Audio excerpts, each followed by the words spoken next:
I moved into that house 3 months ago. A small, quiet place on the edge of town. The kind of house you'd call peaceful during the day.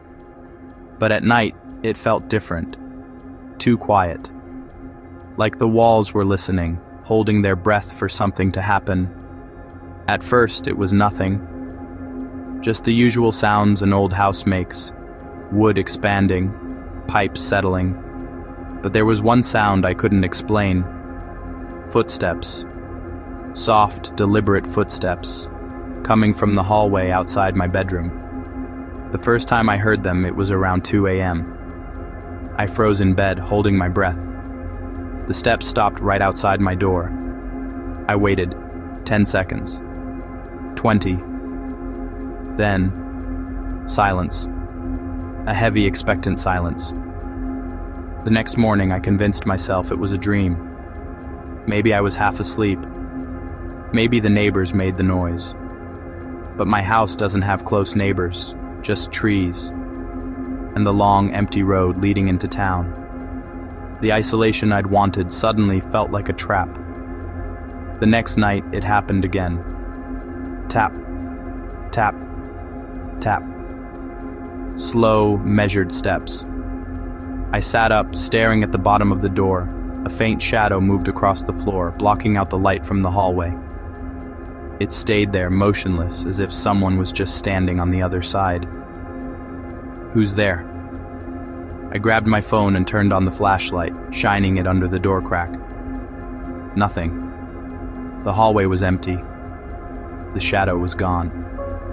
When I opened the door, the air felt cold. Colder than the rest of the house. A deep, unnatural chill. I checked every room, even the basement. Everything was quiet. By the third night, the fear had turned into obsession. I had to know what was happening. I set up my phone to record, placing it at the end of the hallway. At 2:17 a.m., the footsteps returned. And this time, I caught them on video. When I watched the footage the next morning, my stomach dropped. The camera had recorded the sound, slow steps moving from the far end of the hallway toward my bedroom door. But there was no one visible, just an empty hallway. At the exact moment the steps stopped at my door, the video glitched, static for half a second. And then a faint reflection appeared on a picture frame hanging on the wall. It looked like a man's face, pale, expressionless, standing right behind the camera. My breath caught in my throat. It was impossible. That night, I didn't sleep. I locked my door, turned off the lights, and sat on my bed with the flashlight aimed at the door handle. Hours passed. Silence. Then, creak. The handle moved, slowly, almost gently, like someone testing it. It turned down, down, until it wouldn't go any further. I held my breath. Seconds stretched like minutes. The handle stopped. Then, a whisper, right outside the door, low, broken, so close I could almost feel it. You shouldn't have looked. I dropped the flashlight.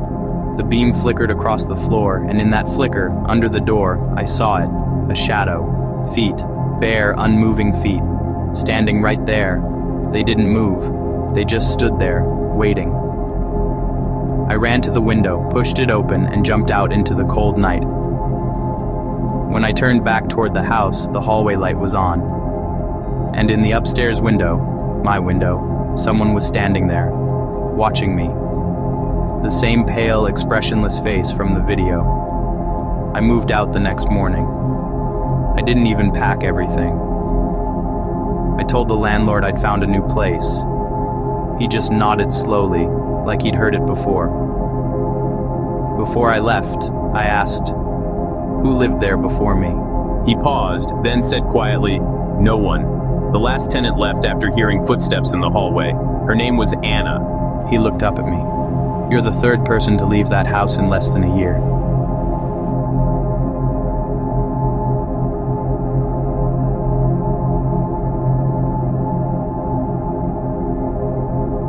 I live alone in a small apartment on the second floor, tucked away in one of those old, quiet neighborhoods. It's the kind of place where you can hear the wind move through the trees and the distant hum of cars far, far away. A comforting, anonymous silence. I've always liked it that way, calm, predictable, and safe. My own little world, sealed off from everything else. Or, at least it used to feel that way. Every night before bed, I have a small ritual. I open my window just a little. Enough for the cool air to drift in and help me sleep. My window faces a narrow street that's almost always empty after midnight. For months, I'd fall asleep to the faint rustle of leaves and the soft whistle of the wind. It was a perfect, unbroken rhythm. But about 2 weeks ago, that peace broke. The first night it happened, I remember lying in bed, half asleep, the house silent around me. That's when I got that unmistakable feeling, the one that creeps up the back of your neck, like someone's watching you. I tried to ignore it, to dismiss it as late-night paranoia. But then I realized I wasn't just imagining it. There was movement, a faint, flickering shadow on the far wall. I sat up, turned off my lamp, and looked toward the window, my heart pounding in the sudden darkness. Nothing but the dim, orange glow of the streetlight outside. I thought maybe it was just a tree branch swaying in the wind. I told myself not to overthink it, and eventually, uneasily, fell asleep. But the next night, it happened again. The silence broke, and I knew I wasn't alone. Only this time, I heard it. It was just past 2 a.m. I was lying on my side, facing the wall, when I heard slow, steady breathing, deep, raspy, uneven. It wasn't coming from inside the room, it was outside, right next to my window. My body froze, every muscle locked tight. I didn't move, didn't even breathe. The sound continued, a slow, deliberate inhale, a slow, rattling exhale. Then I saw it. The curtain moved. Just a small, impossible shift, as if someone had gently brushed it with their fingertips from the other side. I turned on my bedside lamp, jumped out of bed, and yanked the curtain open. Nothing. No one. Just the empty street and the faint hum of the streetlight. But there was something on the glass. Faint marks, like smudges. When I leaned closer, I saw them clearly. Handprints. 5 long fingers pressed against the window from the outside. That was enough for me. I locked the window tight and shut the curtain for good, but 2 nights later, I woke up again. The sound of breathing, but this time closer, louder, almost inside. My heart was pounding so hard it felt like it was shaking the mattress. I reached for my phone, 2:46 a.m. I turned on the flashlight and slowly aimed it at the curtain. It wasn't moving. The air was still. Then, 3 soft taps on the glass. Not loud, not fast, just deliberate. Tap, tap, tap. I didn't move. The light from my phone shook in my hand.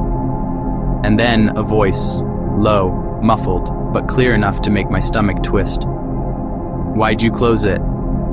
I dropped the phone. The light spun across the ceiling. By the time I gathered enough courage to pull the curtain open, nothing, no one there. Only one thing had changed, the window latch. It was unlocked. Now, I keep it sealed, covered, and nailed shut. I even moved my bed to the opposite wall. But sometimes, on quiet nights, I still hear the breathing. Not outside, not behind the curtain. It's closer. It's inside the room.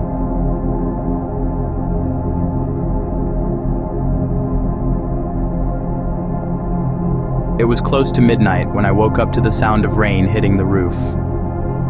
It wasn't a heavy downpour, just a soft, constant drizzle that made the whole neighborhood feel half asleep. I remember lying there for a few seconds, staring at the ceiling, before I heard something that made my stomach twist. Footsteps. They weren't coming from upstairs or outside my window. They were coming from the hallway, just outside my bedroom door. At first, I thought it was my roommate, Ben. but Ben had gone to visit his parents 3 states away that weekend. I even helped him pack earlier that day. So who was walking around my house?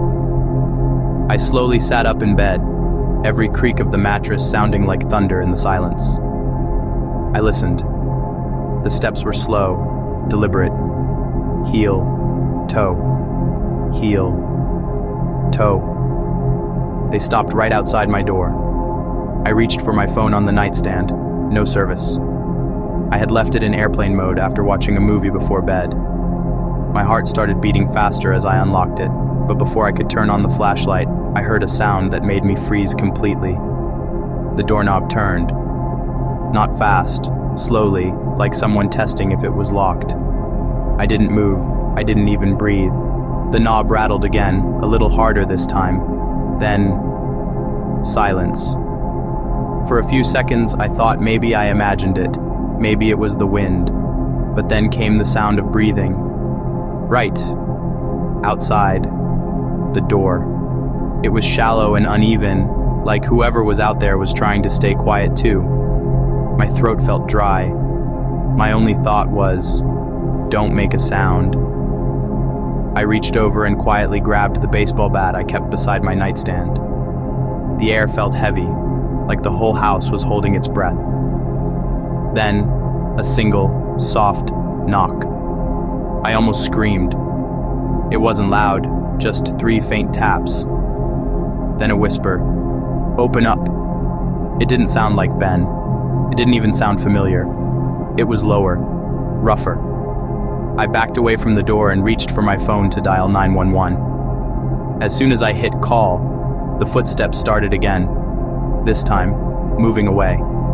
Down the hall, toward the living room. The operator picked up. My voice shook as I whispered my address. They told me to stay on the line, stay quiet, and lock myself in the room until officers arrived. I stayed pressed against the wall, the bat still in my hands. I could hear the faint creak of the floorboards, like someone pacing slowly around my house. Then a sudden bang from the kitchen, a drawer being opened or slammed shut. The dispatcher whispered, "They're almost there. Just a few more minutes." Then came the sound that made my blood run cold. Footsteps again. But this time, running, straight toward my room. I threw myself behind the bed, just as the door shook violently. Someone was kicking it, over and over. I screamed into the phone. "He's here! He's trying to get in!" The dispatcher's voice was calm but urgent. "Stay down, stay hidden." Then, suddenly, silence. I could still hear the rain, the faint hiss of the line. Then, faintly, from the other side of the door, "Why'd you lock it?" My heart nearly stopped. It was the same voice as before. Low, quiet, almost mocking. Then footsteps again, moving away. The sound of the front door creaking open and slamming shut. I stayed frozen until I heard the sirens outside. When the police finally came in, the house was empty. No signs of forced entry, no fingerprints. But by the front door, they found something in the mud, a wet footprint, barefoot. And when I looked closer, it wasn't facing away from the door. It was facing toward it.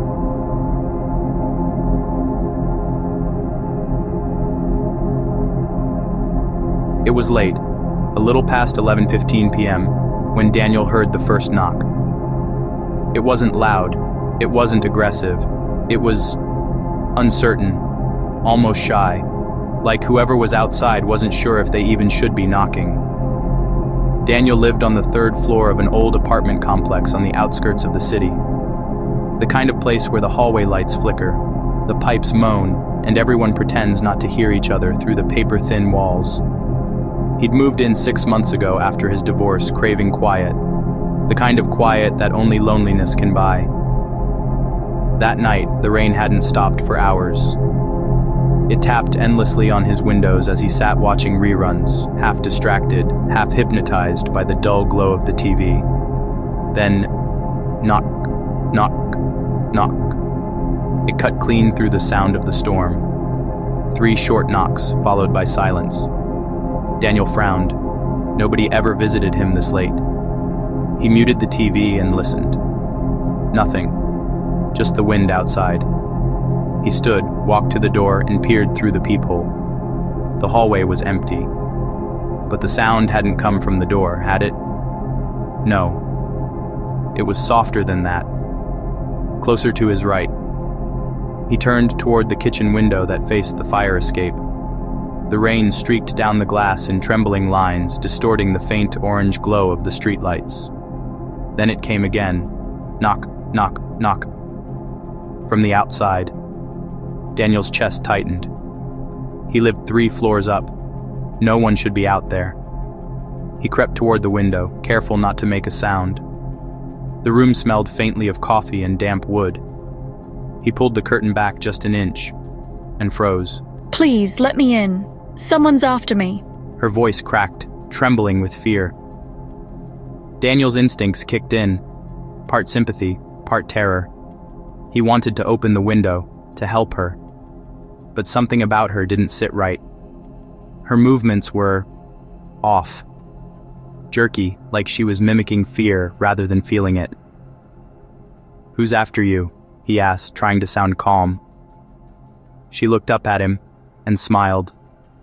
Not the smile of relief, but a slow, knowing grin that made Daniel's stomach twist. You're safe in there, aren't you? Warm, alone.